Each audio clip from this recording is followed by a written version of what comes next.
Good morning friends. तो आज हम बात करेंगे इंडियन ट्रस्ट एक्ट के बारे में। तो सबसे पहले आप ये बताइए, आप लोग पिक्चर देखते हैं, मूवी देखते हैं? सर इतना टाइम ही कहाँ मिलता है। लेकिन बेटे पहले तो प्रोफेशनल कोर्स से आने पहले स्कूल कॉलेज में आपने फिल्में देखी होंगी। एक फिल्म बहुत पुरानी, वो शायद आपने ना देखी हो, सीता एंड गीता। हेमा मालिनी के डबल रोल की फिल्म थी। करण अर्जुन,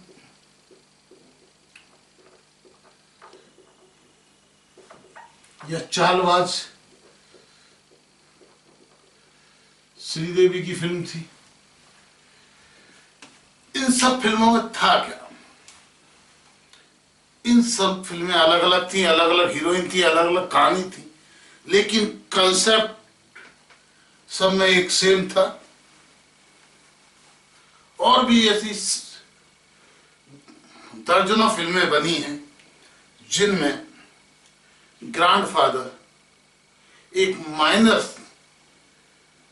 बेटे के लिए, किशन कन्हैया हुआ, कुछ और भी बहुत, किशन कन्हैया, बहुत सारी फिल्में बनी। इनमें होता क्या है, ग्रैंडफादर विरासत में, ग्रैंडफादर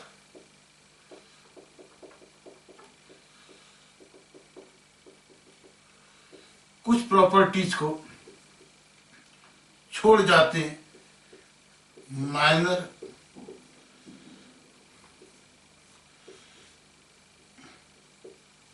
ग्रैंडसन के लिए,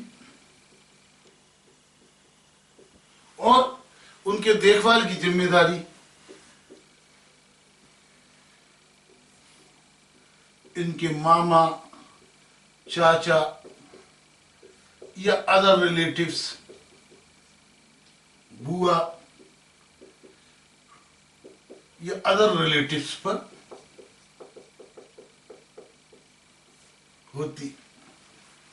ओके, इवन आपने जोधा अकबर के अंदर भी देखा हो। जोधा अकबर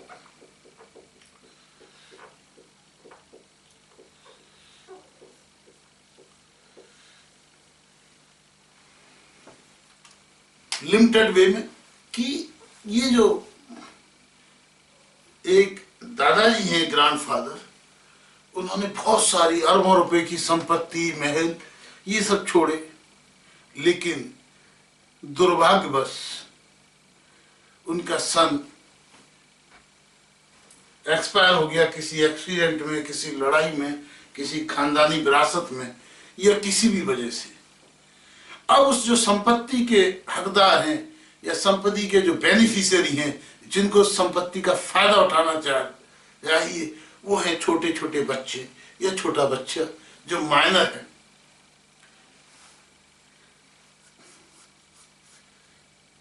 जिसको अभी न दीन दुनिया की समझ, न दीन दुनिया की ताकत। तो ग्रैंडफादर धीमे धीमे, या तो ग्रैंडफादर एक्सपायर हो गए या धीमे धीमे अशक्त हो गए, और उन्होंने विश्वास किया अपने भाई पर, अपने साले पर, अपनी बहन पर, अपनी बेटी पर, या कुछ सगे संबंधियों पर, कि वो ख्याल रखेंगे उस ग्रैंडसन को, जो हिंदुस्तानी कानून के हिसाब से या नियम के हिसाब से जो प्रॉपर्टी उस पर्सन को बिलोंग करती है, जो person is not capable to manage it. ठीक है, तो अब इसका क्या समाधान, व्हाट इज द हाउ, कि ये जो ग्रैंडसन की जो संपत्ति है, ये जो संपत्ति, जो ग्रैंडफादर की जो संपत्ति, जिसका बेनिफिट ग्रैंडसन को होना चाहिए, इस ग्रैंडसन को हमने ट्रस्ट किया। ट्रस्ट का मतलब क्या होता है? विश्वास। ट्रस्ट किया विश्वास बुआ पर, मामा पर, चाचा पर या अदर रिलेटिव पर, और उस ट्रस्ट के बदले में, उस विश्वास के बदले में यदि विश्वासघात मिले, विश्वासघात हो, तो उस ग्रैंडसन का जो वाजिब हक है, वाजिब हक नहीं मिल पाएगा। तो इसलिए ये बनाया गया इंडियन ट्रस्ट एक्ट, जिससे कि ऐसे समय में जो संपत्ति ग्रैंडसन की है उसको ये लोग जो मैनेज कर रहे हैं, ये मैनेज करें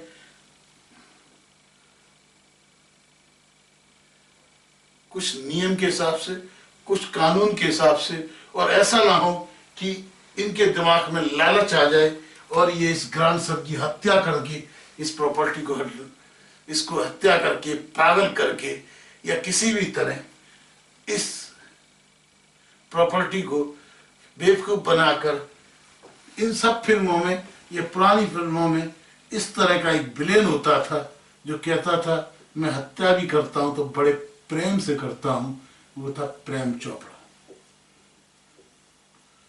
प्रेम चोपड़ा यह बहुत पुरानी फिल्मों में होती थी, ललिता पवार और कई फिल्मों में होती थी, आना ईरानी भी। ओके, तो बेसिकली जब ग्रैंडसन की प्रॉपर्टी है और ग्रैंडसन कैपेबल नहीं है इस केस में उस प्रॉपर्टी को मैनेज करने के लिए, क्या सिस्टम हो। हालांकि ये जब फिल्में आई उससे पहले भी कानून अवेलेबल था, लेकिन कानून का दुरुपयोग होता था क्योंकि ग्रैंडफादर ने विश्वास करके उस कानून के तहत या कानून का सहारा नहीं लिया। ये कानून है इंडियन ट्रस्ट एक्ट 1882। ये इंडियन ट्रस्ट एक्ट 1882 ने क्या किया, इन्होंने इन ग्रैंडफादर को ये कहता है कि ये एक डीड लिखे जिसका नाम होता है ट्रस्ट डीड। एक ट्रस्ट डीड लिखें तो जब लिखने वाले का नाम, इनका नाम ऑथर ऑफ ट्रस्ट डीड या इस सेटलर, दो नामों से इन ग्रैंडफादर को पुकारा जाएगा।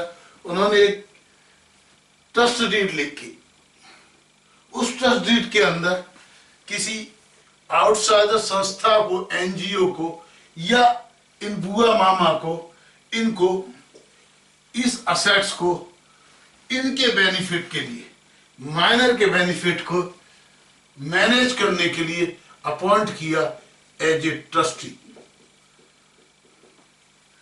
और ये जो ग्रैंडसन हुआ, ये कौन हुआ, ये हुआ बेनिफिशियरी।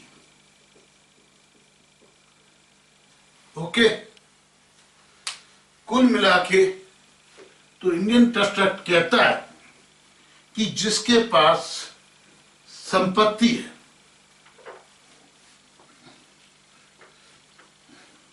जिसके पास असेट्स है, जिसके पास प्रॉपर्टी है, वो एक ट्रस्ट डीड बनाएगा। और ट्रस्ट एक पर्सन है who have the property, who is owner of property, और एक जिसका अल्टीमेट राइट है उस प्रॉपर्टी पे, उसको कहते हैं बेनिफिशियरी, जिसको ये प्रॉपर्टी बिलोंग करती है। ये हो गए ग्रैंडफादर, और ये हो गए grandson.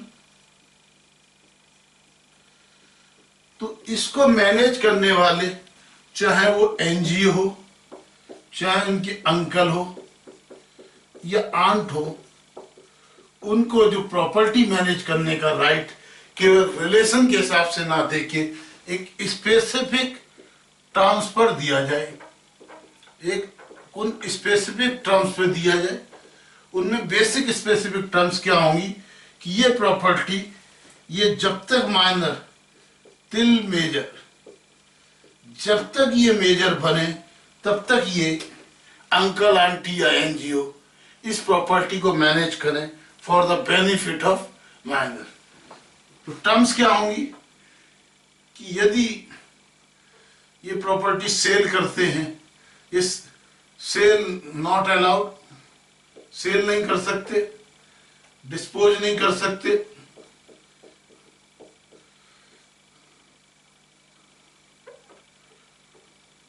can't use except for the benefit of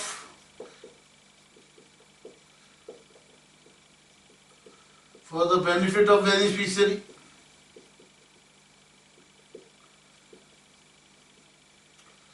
okay.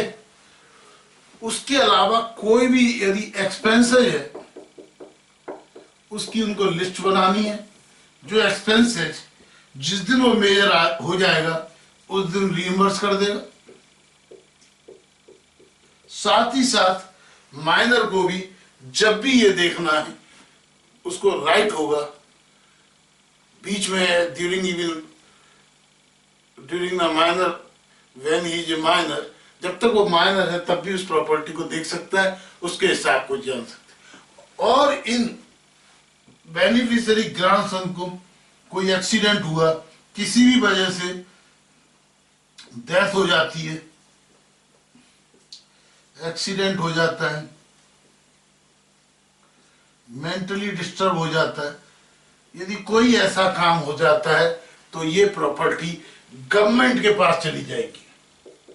ये प्रॉपर्टी गवर्नमेंट के पास चली जाएगी। ये प्रॉपर्टी इस एनजीओ के पास, इस अंकल के पास, इस आंट के पास नहीं रहेगी। ओके। तो इसका मतलब क्या हुआ? इसका मतलब ये हुआ कि अंकल आंटी करण अर्जुन की तरह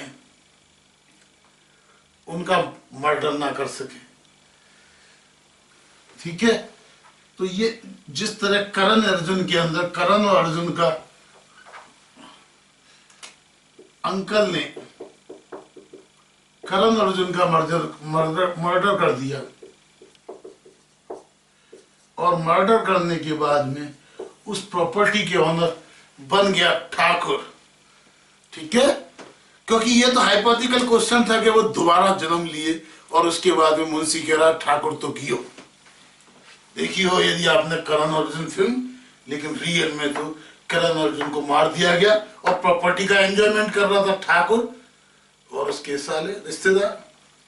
और रियल जो ऑनर्स थे वो दर दर भटकने, उनको बाहर निकाल दिया और उनका मर्डर कर दिया, उनकी हत्या कर दी गई। ऐसा होने पर वो संपत्ति यदि सरकार के पास चली जाती तो वो मर्डर करने से कोई फायदा नहीं होता, तो वो मर्डर कर नहीं सकते थे। दूसरा प्रोटेक्शन क्या था? दूसरा प्रोटेक्शन ये है कि उस प्रॉपर्टी को बेच नहीं सकते थे जब तक वो माइनर ना हो। ये सब हमने देखा सीता, गीता और चालबाज में। ठीक है। तो इस पर्पज से ये इंडियन ट्रस्ट एक्ट बना। ओके। तो ट्रस्ट एक्ट के लिए इसी तरह हम लोग क्या देखते हैं, म्यूचुअल फंड होता है। म्यूचुअल फंड है, म्यूचुअल फंड के अंदर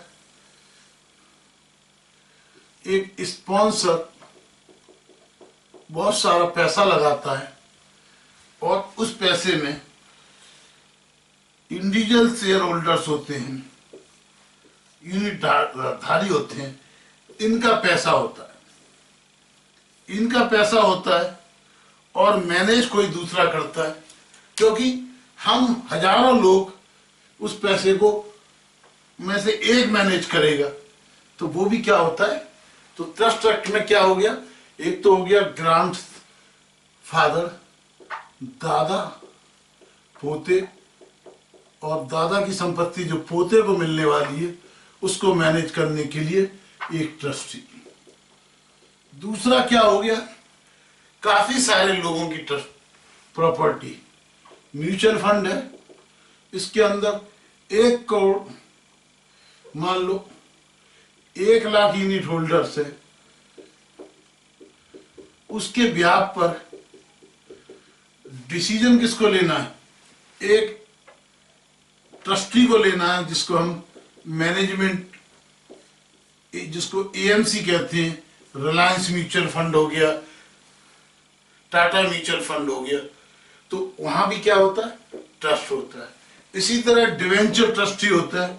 बहुत सारे डिवेंचर्स हैं, डिवेंचर इशू करती है कंपनी, लेकिन उसके अगेंस्ट जो सिक्योरिटी देगी, इतने सारे डिवेंचर्स को तो प्रॉपर्टी गिरवी नहीं रख सकते, तो उनके ब्याह पे ट्रस्टी एक उनके बेनिफिट के लिए प्रॉपर्टी गिरवी रखता है या प्रॉपर्टी पे चार्ज रखता है।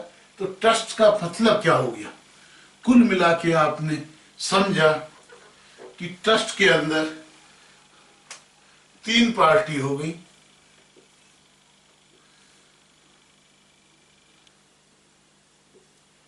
तीन पार्टी हो गई, एक ओनर ऑफ द प्रॉपर्टी, एक हो गया मैनेजर जिसको हम कहते हैं ट्रस्टी,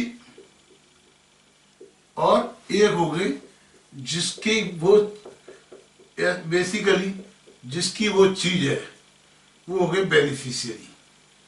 तो ऑनर को, क्योंकि ऑनर ट्रस्ट क्रिएट करता है, इसको कहते हैं क्रिएटर भी, इसको कहते हैं ऑथर भी, और साथ ही ये टर्म भी सेटल करता है, तो इसको किसी भी नाम से हम लोग पुकारते हैं, क्रिएटर, ऑथर एंड सेटलर। ठीक है? तो ये ट्रस्ट एक्ट है वो इसीलिए है क्योंकि आपने देखा होगा पुरानी पिक्चर्स में, जो अरबों रुपए की संपत्ति, महल, कोठी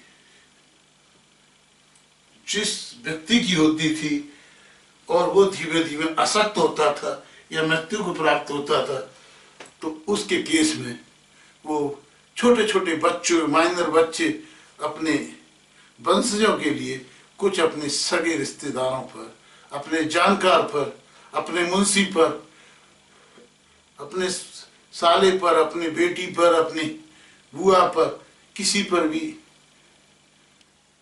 ट्रस्ट करके, यानी ट्रस्ट का मतलब होता है विश्वास करके, उसको प्रॉपर्टी सौंपता था। लेकिन उस प्रॉपर्टी के सौंपने के बाद में आपने फिल्मों में देखा कि जो एक्चुअल बेनिफिशियरी है उसको डराने, धमकाने, अपने मतलब से गुलाम बनाने के लिए उसको शुरू से डराया जाता, धमकाया जाता, कोड़ों से पीटा जाता और मर्डर करने की कोशिश की जाती और मर्डर कर भी दिया जाता, जैसा करण अर्जुन और बहुत सारी फिल्मों में हुई। तो ये सब रोकने के लिए इंडियन ट्रस्ट एक्ट काम में आता। इस ट्रस्ट एक्ट के अंदर एक ट्रस्ट डीड बनती है। उस ट्रस्ट डीड के अंदर जो क्रिएटर है वो टर्म्स, पूरी प्रॉपर्टी की डिटेल देता है, टर्म्स देता है कि यदि ऐसा हो गया, वो भाप लेता है कि यदि क्या क्या संभावनाएं हो सकती हैं। संभावना हो सकती है मेरे बेनिफिशियरी का मर्डर कर दिया जाए, ठीक है, तो वो ट्रस्ट डीड में लिख देता है कि यदि मर्डर हो जाए या इसको पागल बनाया जा सकता है या इसको अपंग बनाया जा सकता है, इस केसेस में वो उस ट्रस्ट डीड के अंदर लिख देता है। यदि ऐसा कुछ होता है तो ये प्रॉपर्टी चली जाएगी सरकार के पास, ठीक है। इसी तरह हो सकता है कोई व्यक्ति अपनी बेटी की शादी कर रहा है किसी आदमी के साथ और उसको डर है कि मेरी सारी प्रॉपर्टी बाद में मेरा दामाद हड़प ले, उसके ससुराल वाले हड़प लें। वो ट्रस्ट बना सकता है कि उस ट्रस्ट के अंदर लिख सकता है कि 10 साल के अंदर, 15 साल के अंदर, जब तक कि मेरी बेटी के 10 साल पूरे नहीं हो जाते या बेटी का बेटा जवान नहीं हो जाता, तब तक वो प्रॉपर्टी, यदि मेरी बेटी को कुछ होता है तो वो प्रॉपर्टी वापस सरकार के पास या मेरे पास आ जाएगी। ऐसा कुछ प्रोटेक्शन के लिए इंडियन ट्रस्ट एक्ट, जिससे विश्वासघात ना हो, ना विश्वासघात करने की कोशिश हो, यानी ट्रस्ट जिस पर हम कर रहे हैं, ट्रस्टी जिस पर हम ट्रस्ट कर रहे हैं वो हमारे विश्वास का पालन करे, उस ट्रस्ट पे सरकारी मोहर लग के कुछ कानून की सहायता के लिए ये इंडियन ट्रस्ट एक्ट बनाया गया, ठीक है। तो ट्रस्ट का पर्पज क्या है कि जिस पर हम ट्रस्ट कर रहे हैं वो धोखा न दे। ये भी हो सकता है क्रिएटर सोचता है कि यदि मेरा माइनर बच्चा है या मेरा माइनर ग्रैंडसन है, वो यदि 18 साल का हो भी जाता है, लेकिन अगर उसकी हो जाने के बाद में यदि प्रॉपर्टी उसके पास पहुंच जाती है लेकिन उसकी मैरिज नहीं होती, शादी नहीं होती या शादी नहीं होने देते, तो अल्टीमेटली वो इनके हाथों का गुलाम बन के रहेगा। वो अल्टीमेटली प्रॉपर्टी फिर ट्रांसफर हो जाएगी। तो ताकत करने के लिए उस तस्दीद में लिख देता है कि प्रॉपर्टी केवल तब ट्रांसफर होगी जिस दिन मेरा बेटा शादी करेगा। कई बार ऐसा होता है कि एक फादर ट्रस्ट डीड में लिख जाता है, वसीयत में लिख जाता है कि यदि ये कंडीशन मेरा बेटा पूरा करेगा तभी वो प्रॉपर्टी उसको मिलेगी, तब तक वो प्रॉपर्टी सामाजिक संस्थाएं ही चलाएंगी। ठीक है। कई बार ये तक लिख सकता है कि मेरे ग्रैंडसन की शादी हो जाने के बाद में जब उसका कोई भी बच्चा पैदा होगा या 10 साल हो जाएंगे तब प्रॉपर्टी ट्रांसफर होगी। तो ये सारी टर्म्स सेटल कौन करता है? उस ट्रस्ट डीड का क्रिएटर। तो ये इसलिए इस ऑनर को, जो प्रॉपर्टी का ऑनर होता है, वो जो ट्रस्ट डीड लिखता है वो लिखता है ट्रस्ट डीड, और उस ट्रस्ट डीड में होती हैं टर्म्स, और उन टर्म्स के हिसाब से बेनिफिट फ्लो करता है बेनिफिशियरी को। जो टर्म्स सेटल कौन करता है? ऑनर करता है, इसलिए उसको सेटलर भी कहते हैं। उस ट्रस्ट डीड को राइट कौन करता है? उसका ऑथर कौन है? उसका ऑथर होता है ऑनर। तो आपने कई बार फिल्मों में देखा होगा, जिस दिन 18 इयर्स का होता है उस दिन वकील, कई बार रिटायर्ड जजेज को, एडवोकेट को, जो विश्वासपात्र वकील होता है, उसके पास प्रॉपर्टी के कागज है, उसके पास बिल संभाल के रख दी जाती है, वसीयत संभाल के रख दी जाती है, उसके पास ट्रस्ट के पेपर दे दिए जाते हैं। वो 18 इयर्स होने के बाद में अचानक वकील प्रकट होता है कि ये दादाजी आपकी संपत्ति मेरे पास छोड़ गए थे, जिन्होंने कहा था जिस दिन 18 इयर्स होंगे उस दिन आपको दे दी जाएगी। तो ये ट्रस्ट में क्या है? ये जो ट्रस्टी है, ट्रस्टी, ये जो खड़ायूं होती हैं, ये खड़ाऊं लेके राज करता है। जैसे कि दशरथ, राजा दशरथ के सबसे बड़े पुत्र थे राम। उस समय क्या होता था? सारी संपत्ति का अधिकार, उत्तराधिकार, राज्य जब इस एक का अधिकार होता था बड़े पुत्र को, लेकिन कई माँ ने भगवान राम को दे दिया 14 साल का वनवास।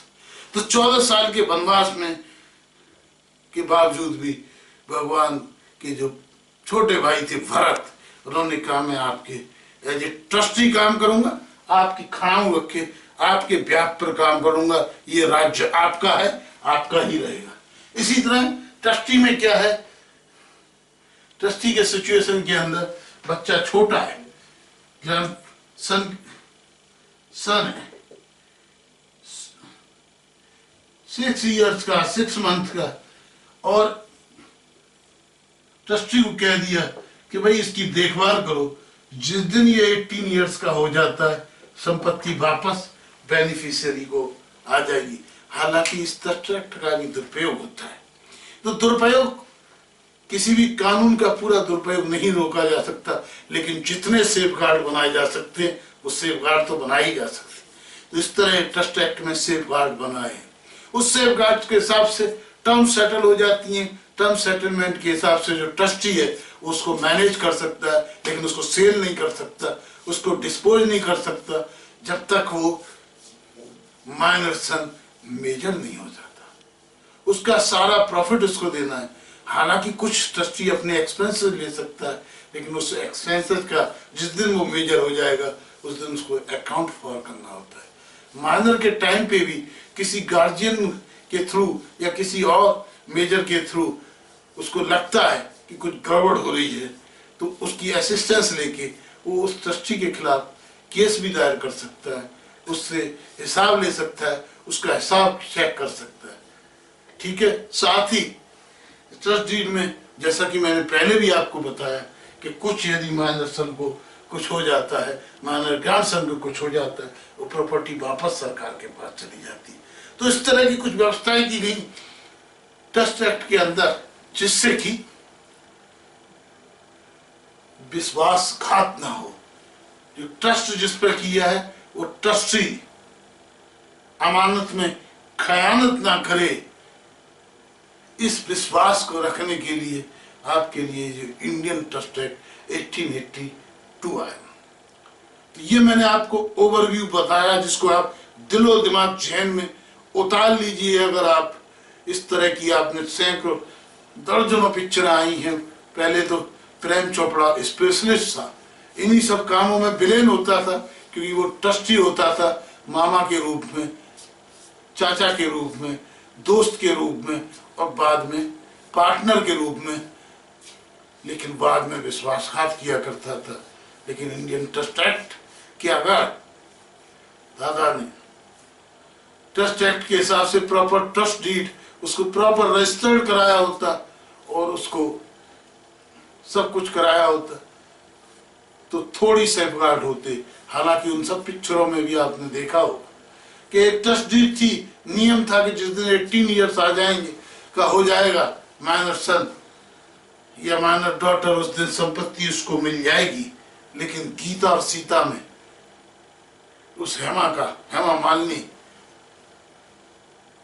जो सीता थी, उसको कितना रुलाया गया, कोड़ों से मारा गया। हालांकि गीता जो एक इंडिपेंडेंट गर्ल थी, उसने उसकी हेल्प की। हम सकल बहन ने तब जाके उसका, इसी तरह चालबाज फिल्म में आपने देखा होगा, श्रीदेवी का डबल रोल था। करण अर्जुन में एक हाइपोथेटिकल उनका दोबारा पुनर्जन्म दिखाया गया। तो कुल मिला के ये ट्रस्ट एक्ट इन सब बीमारियों के बावजूद भी, इन सब बुराइयों के बावजूद जो सेफगार्ड कानून दे सकता है, उसको ध्यान में रखते हुए ये ट्रस्ट एक्ट बनाया गया है। इसके एक एक प्रोविजंस हम समझेंगे अगले लेक्चर्स में। ये मैंने आपको एक बेसिक बैकग्राउंड बताई इंडियन ट्रस्ट एक्ट के बारे में, जो आपने देखा होगा बहुत परिवारों में गुजरती है।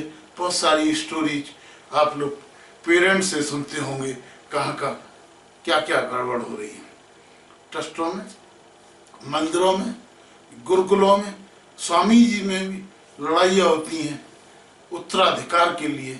तो इन सबको कानूनी जामा पहनाने के उद्देश्य से ये इंडियन ट्रस्ट एक्ट है। ट्रस्ट का मतलब विश्वास, विश्वासघात ना हो, ट्रस्टी अपना काम ईमानदारी से करें। इसके लिए टर्म्स एंड कंडीशंस और ट्रस्ट डीड के प्रोविजंस बनाए गए। जितने हमारे यहाँ मंदिर हैं, सामाजिक संस्था हैं, वो जनरली ट्रस्ट में होती हैं। इसलिए ट्रस्ट के लिए कुछ कानून में, इनकम टैक्स में भी व्यवस्थाएं की गई हैं, उनको कुछ छूट भी दी गई है। ये सब लोग हम इनकम टैक्स में पढ़ते हैं। तो यहाँ आप बेसिक कंसेप्ट समझे होंगे कि ट्रस्ट एक्ट का पर्पज क्या है। संपत्ति किसी दूसरे की और मैनेज किसी दूसरे का, वो है ट्रस्टीशिप। यदि आपने पुराने जमाने में महात्मा गांधी जी को बारे में सुना होगा, उन्होंने या चाणक्य ने सुना होगा कि जो भी सरकार होती है वो ट्रस्टी होती है जनता की, ठीक है। तो जो जनता की ट्रस्टी होती है, तो वो ट्रस्टी जो वर्ड है, उसी ट्रस्टी को, इन वर्ड का मतलब है कि एक दूसरे की संपत्ति किसी दूसरे के बेनिफिट के लिए, किसी एक व्यक्ति की संपत्ति किसी तीसरे व्यक्ति के बेनिफिट के लिए दूसरे व्यक्ति द्वारा मैनेज करने को ट्रस्टीशिप का सिद्धांत कहते हैं। और उसके प्रोविजंस एप्लीकेबल होते हैं उस मैनेज करने वाले व्यक्ति पर, as per Indian trust act 1882। और साथ ही साथ जो भी ट्रस्ट डीड बनाई गई है, उस ट्रस्ट एक्ट के हिसाब से उसके प्रोविजंस एप्लीकेबल होते हैं। तो ये ट्रस्ट डीड जो रजिस्ट्रार होते हैं, तो रजिस्ट्रार होते हैं, हर स्टेट की अलग अलग स्टाम्प ड्यूटी है। उस स्टाम्प ड्यूटी के हिसाब से प्रॉपरली एक ट्रस्ट डीड बनाई जाती है सेटलर द्वारा, और स्टाम्प पेपर पे जहाँ पे रजिस्ट्रार होते हैं, सब रजिस्ट्रार होते हैं, जहाँ पर हमारी प्रॉपर्टी ट्रांसफर होती है या प्रॉपर्टी की रजिस्ट्री होती है, वहीं पे एक ट्रांसफर ट्रस्ट डीड रजिस्टर्ड कराई जाती है। और उस रजिस्टर्ड कराने के बाद में उस जो भी ट्रस्टी होता है उसको मैनेज करता है as per views of the settler और ऑथर। हिंदुस्तान में बहुत सारे स्कूल, बहुत सारे हॉस्पिटल्स, बहुत सारी सामाजिक संस्थाएं और मंदिर और धार्मिक संस्थाएं ट्रस्ट के एक्ट के अंदर चलती हैं।